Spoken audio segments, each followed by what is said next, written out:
When we started this literary festival 4 years back, we did not expect that we would be able to shape it into the kind of program and the festival that we are seeing today.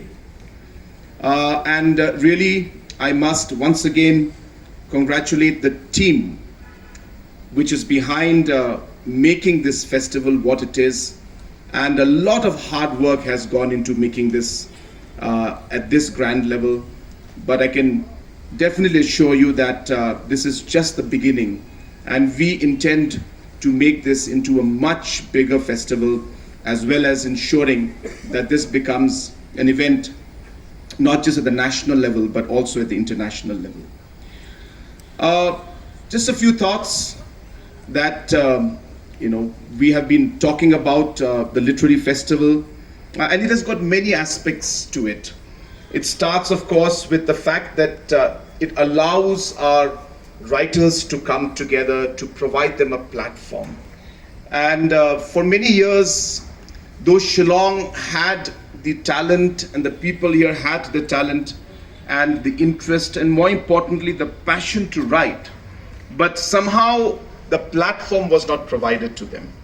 We are hopeful that this literary festival would provide that platform where writers from throughout the world, throughout the country, and our own writers from our own state would be able to come together and really share their thoughts and ideas and and their passion.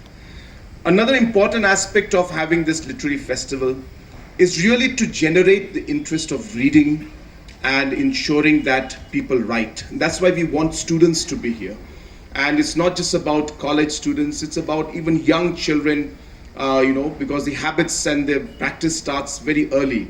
So we would like to see that reading and writing becomes a very, very important part of what we are trying to do with the society and our young generation. We have a very, very large population of youth out here, even more than the percentage that is there at the national level. Meghalaya as population is even younger than the rest of the country. And hence we would like to see that this kind of a passion is developed among the children that our young generation that are there. Another area of great importance for us, why we have been stressing on this literary festival, is that we don't have a habit, I should say, of documenting things. And whether it is just basic writing of novels, or even documenting the history of Watts Lake, or the different cultural aspects, there is a lack of support and interest in documenting all these cultural and historical aspects of our state and of our people. And we are hopeful that this would be a kind of a push to our youngsters to start writing, to document things, and to ensure that you're able to jot down things and come out with books and research. And that's something that we really want to encourage. And that's why you would be seeing that it's not just this literary festival that we're doing, but we're connecting this with what we call the research scholars. So I'm sure you're aware that we have a program called the CM's Research Scholars, where about 50 research scholars are funded by the government to research on different aspects. And through the years, I hope to increase the funding for the writers to do different kind of research and document the important aspects of our state and of our culture and of our people. So that is the thought process that has driven the literary festival. And I also want to share with you that it's not just about the literary festival. I hope that as we move forward, we would get into other fine arts also. Our youth are into so many other aspects of fine arts, whether it's the music, whether it's painting, whether it's drama. All these aspects are something that we would like to explore. So I'm hoping that in the years to come, hopefully maybe by next year, we would start to see fine arts in terms of art and painting also being part of this overall festive season, where we would want our youth to be engaged with artists from the world, and they would get a chance to share their talent and their knowledge with the people. And that's where we're trying to connect this to. And obviously, this is a big part of tourism for us. And we would like to see that how we can make it interesting for the tourist. I can see many tourists are here and who would like to see this festival, and it becomes part of their calendar, part of their activity. And obviously, it adds to the entire flavor of what we are trying to do from a tourism point of view, and that is very, very important for us. But at the end, like, I would like to conclude by saying that it's not just about literature, it's not just about fine arts, it's not just about tourism, but at the end of the day, it is really about our people and our state, our youth.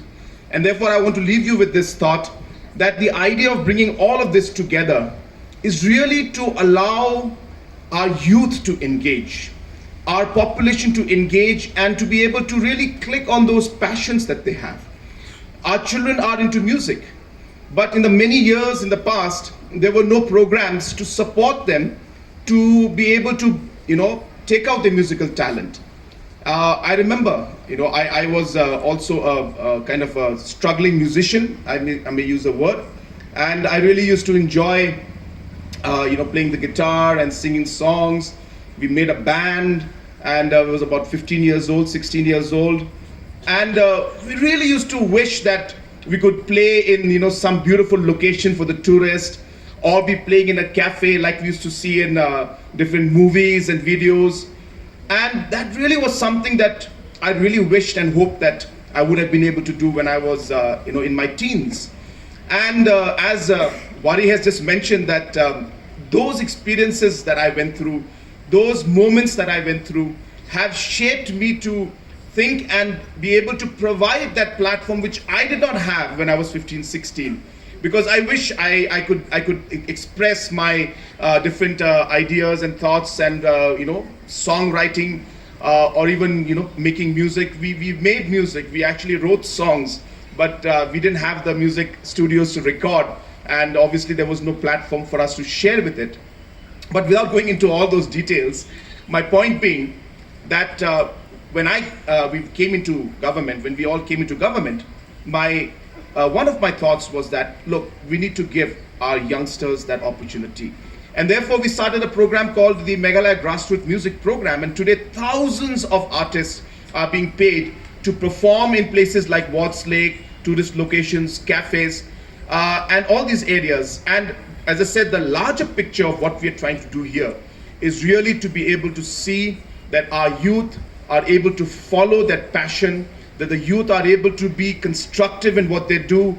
We are able to divert their energy into things that they really believe in and they have the passion. And that is where this literary festival is one part of that larger picture and the canvas that we're trying to create, not just for our youth, for our state, but for the region and the country as a whole.